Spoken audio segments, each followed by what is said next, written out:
안녕하세요. 정치를 품격 있게 풀어드리는 정치클래스TV의 심상만입니다. 오늘은 라틴 아메리카 젊은이들에게 다가가기 위한 K-팝 전략, 성장하는 현상이란 제목의 아르헨티나 언론의 기사를 살펴보겠습니다. 남미 기자의 시각으로 K-팝을 어떻게 생각하고 있는지, 또 남미인들의 인식을 정확하게 볼 수 있는 기사라고 판단이 됩니다. 일단 기사를 보시겠습니다.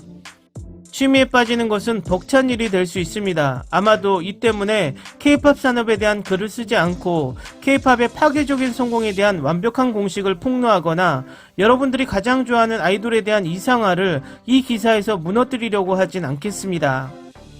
한국 팝의 판타지를 흡수하고 불가능한 안무를 따라하며 성장한 많은 소녀들은 오늘날 세계를 장악하고 있는 음악 장르를 보며 여전히 놀라고 있는 자기 자신을 발견할 것입니다. 우리는 거의 사춘기의 열정의 헌신으로 K-팝에 자신을 바칩니다. K-팝의 장점은 집착을 유발하기 쉽다는 것입니다. 아이돌의 모습으로 지탱되는 세계, 일정 수준의 경쟁력으로 알려진 연습생으로 스타를 준비하는 훈련소에서 어린 시절부터 훈련을 받는 퍼포머들, 천여 명의 기획사 연습생 중 40에서 50명만이 업계에서 경력을 쌓고 K-팝 그룹의 일원이 되어 한국에서 아이돌이라고 불리게 될 수 있습니다. 신체적 음악적 능력을 넘어선 타고난 카리스마인 특별한 아우라에 대한 이야기도 있습니다. 아이돌의 형상은 그 의미론적 기원에서 이질적인 것이 아닙니다. 신성, 숭배받는 사람, 숭배를 불러일으키는 형상입니다. 그러나 K-팝은 어떻게 우리 모든 재생 목록, 휴대폰 케이스 및 팬 댄서 무리가 안무를 리허설하기 위해 거울로 사용하는 전신 거울의 판매고가 올라갈 정도에 도달했을까요? 한류는 영어로 코리안 웨이브입니다. 한류의 주요 목표 중 하나는 라틴 아메리카의 모두와 아르헨티나를 포함한 정치 전략입니다. 이러한 문화선전 주류의 선봉은 드라마라고 하는 시리즈물과 물론 K-팝입니다. 한국의 콘텐츠 작업이 할리우드에 진출하면서 유명 보이그룹 BTS는 세계 기록을 깨고 미국 음악 시장을 휩쓸었습니다. 소리만이 아닌 혁명, 우리는 한국 팝의 단일한 특정 사운드를 말할 수 없으며 범주는 장르의 변형에 무한한 범위를 포함합니다. 네, 오늘날 랩, 하이퍼팝 등 장르의 영향이 강하다고 할 수 있습니다. 후자가 바로 세비지, 초현대적이며 열광적인 앨범을 내놓은 걸그룹 에스파의 경우입니다. 어쨌든 끊임없는 실험이 가능한 영역이며 트와이스에서는 달콤하고 커러멜화된 팝이 특징이지만 예를 들어 드림캐쳐는 헤비메탈 사운드를 기반으로 합니다. 그들의 기원과 별개로 공통 요소는 강렬한 안무, 훈련 및 승진 방식, 숭배의 모델입니다. 아이돌은 현실입니다. 게이와 레즈비언까지도 K-팝을 사랑합니다만 대중문화와 우리의 역사적 동맹이 그 유일한 이유는 아닙니다. 아마도 그것은 이분법적 규범을 벗어나는 패션에 대한 인식, 양성의 존재, 각 그룹을 강력하게 구별하는 개념적 특징, 궁금증 유발의 캠프 신비주의, 부드러운 파스텔 남성미, 여성 팬을 끌어들이기 위해 정장을 입은 소녀들, 존재하는 지리적 거리에 관계없이 K-팝 팬들이 라틴 아메리카 커뮤니티에 접근하기 쉬운 역할을 합니다. 한편 과거 난리를 일으킨 1세대 보이그룹은 멤버들의 로맨스 의혹을 단호히 부정하는 데 전념했고 반면 K-팝 업계는 이 같은 추측을 먹고 삽니다. 그럼에도 불구하고 한국 사회는 여전히 편견과 보수주의로 유명합니다.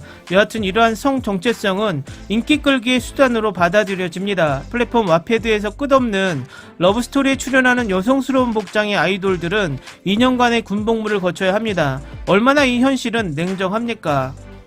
체면을 거는 빛과 소리로 가득한 그 세계의 백스테이지로 들어가면 실망할 수 있습니다. K-팝 산업은 처음부터 악명 높은 평판을 얻으면서 일부 회사는 다른 회사보다 착취 및 불평등 계약에 대한 비난을 더 많이 받았습니다. 항상 여성을 더 강하게 겨냥하는 비난을 비판하기는커녕 서구에서는 이러한 삶의 방식을 선택하는 아이돌들을 마치 그들의 결정이 자신의 결정이 아닌 것처럼 유치한 거의 온정주의적인 시선으로 바라보고 있습니다.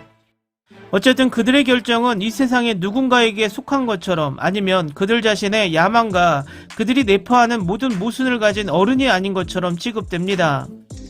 마케팅 전략이든 아니든 K-팝의 세계에는 여성을 바라보는 여성이 존재한다는 발상이 분명하며 그 관점은 분명히 문화적 개념에 있습니다.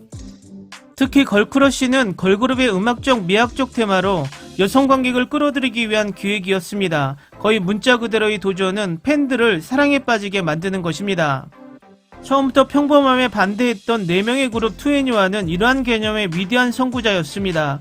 걸크러쉬 컨셉트는 남성 관객이 일반적으로 선호하는 유순하고 소녀스러운 포즈 대신 기존의 편견에 반대하는 제안이었습니다. 어두운 색, 미래적인 장면, 중력의 법칙을 무시하는 헤어스타일, 폭발적인 비트, 중독성 있는 랩, 망사 스타킹, 반항적이고 허영심 넘치는 태도. 걸그룹 실력파가 역사적 랜드마크를 만들었습니다. 그들의 담론에 성소수자 투사를 명시적으로 포함시킨 몇 안 되는 그룹 중 하나인 마마무의 화사, 문별, FX의 엠버, 트와이스의 멤버 채영 등. 레드벨벳은 자신을 페미니스트라고 선언하며 자신의 사진에 불을 지피는 한국인들의 분노를 자아냈습니다. 행동 후 각 아이돌의 유명세를 저울질하고 구축합니다. 어쨌든 K-POP 그룹은 더 강한 공감을 생성했습니다. 한편으로는 팬들이 그들이 우리 중 하나라고 확신하는 것처럼 이러한 행동을 동일시하는 일반적인 소속감을 만들었습니다.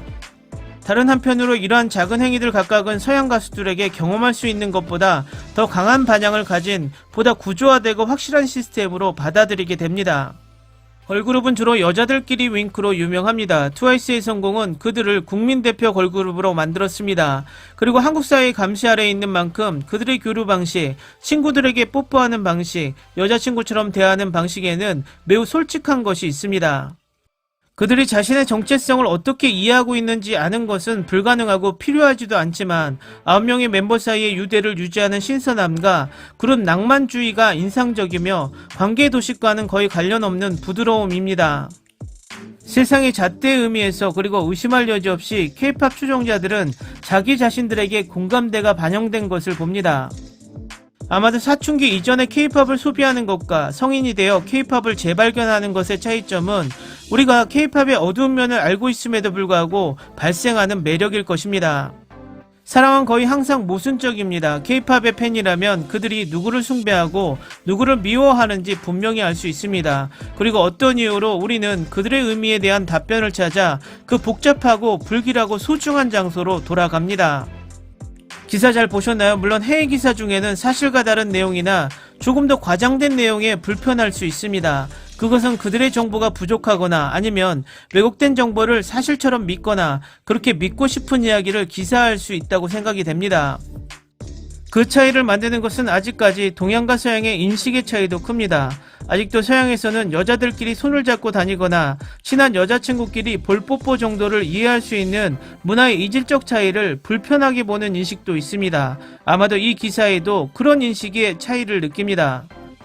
하지만 전반적인 기사 내용은 우리도 한 번쯤 생각해봐야 할 내용이고 남미의 언론이 생각하는 K-POP에 대한 인식을 파악할 수 있는 기사라 생각이 됩니다. 오늘은 여기까지 하겠습니다. 오늘도 생활 속 거리두기 꼭 실천합시다. 당신의 구독과 좋아요는 저에게 큰 힘이 됩니다. 항상 시청해주셔서 고맙습니다.